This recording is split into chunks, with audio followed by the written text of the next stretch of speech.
This is fun.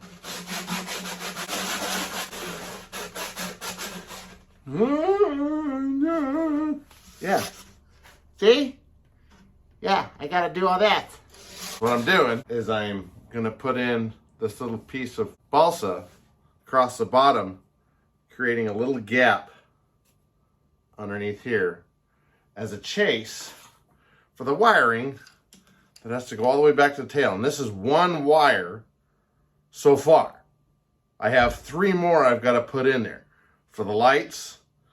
Actually 4, it's gonna be 4. There's 2 lights, 2 strobes, and then there's 2 strobes, one on top, one on bottom. I gotta scuff it with a little stick. And now I'm doing the other end. Oh, God damn, there's some sharp shit in here. What the fuck? It's like I'm going up a horse's ass. And thanks to Taylor, who painted the whole inside black, it's like fucking working in a goddamn dark ass tunnel. I can't see shit. That is basically what I'm gonna do. So you can see there's a little space underneath there as a chase so that I can get wiring and all kinds of stuff. And it's just big enough to run the wires underneath it. So it's just a chase, but it's smooth on the inside so it won't fuck up the airflow that I'm trying to create underneath there. Probably still gonna need this because anything I do in here, I gotta freaking have this on because I can't see nothing. And I've got it marked for clearance because there is the mark for how far it goes in on the tail boom. So I've got to have that plus the clearance of all the wiring that's got to kind of come out and up and inside. This is gonna work, no doubt.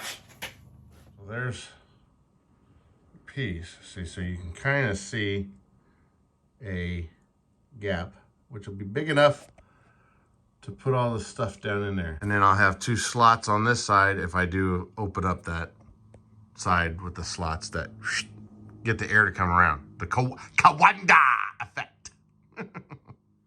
And there you can see it. I just got it tacked with some little CA just to see how it would do.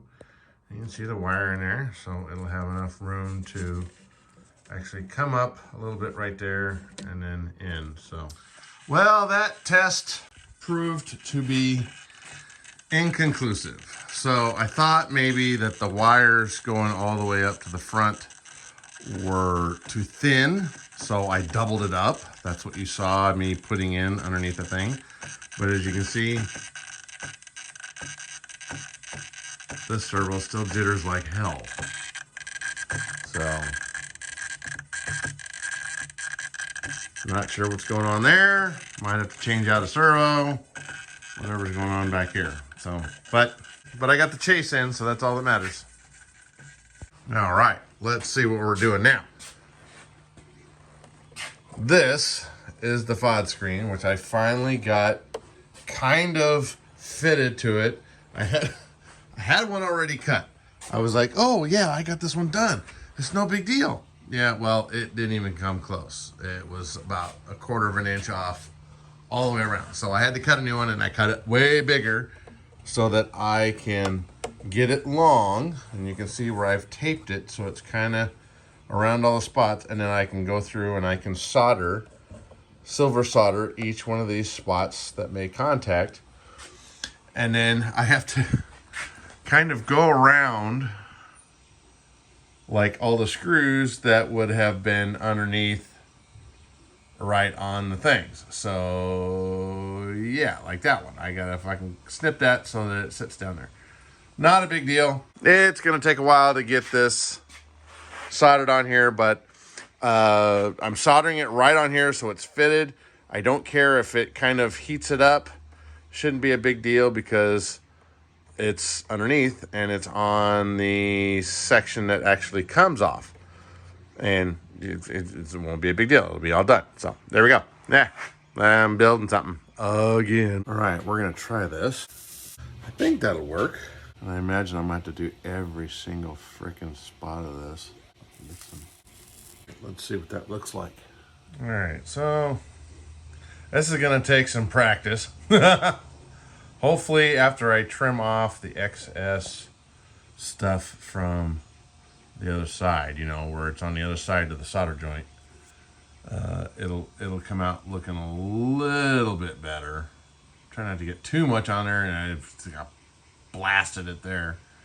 Gotta make sure I don't get in my screws, but yeah, we'll just have to keep practicing at it. See if we can do something with it. All right, that was a hard 3 hours to get this thing soldered, and I'm not exactly happy with it because I was doing it with a big tip. I thought I needed a lot of heat, and using a different type of flux, silver solder flux, to get this on here. You can kind of see this is, it's that brown shit, and of course that makes it dirty, and I need it clean. So I got over here, and I used a different size of a tip and a different type of silver solder. You can see it's kind of white instead of brown, and it got a little better. Not so much goopy stuff on there. So I'm gonna go back and try to clean up this other stuff that's over here, because it's kind of goopy. This stuff kind of laid out a little bit nicer, and I think that might have been because of the tip. So I used a smaller tip. So we'll see how this works out in the morning, because God, my back hurts trying to do all that shit, but at least it's on there and it's soldered. So now I can take that whole thing off and clean it up and paint it, and I don't think it'll be too bad. But yeah, I'm a little disappointed, to say the least.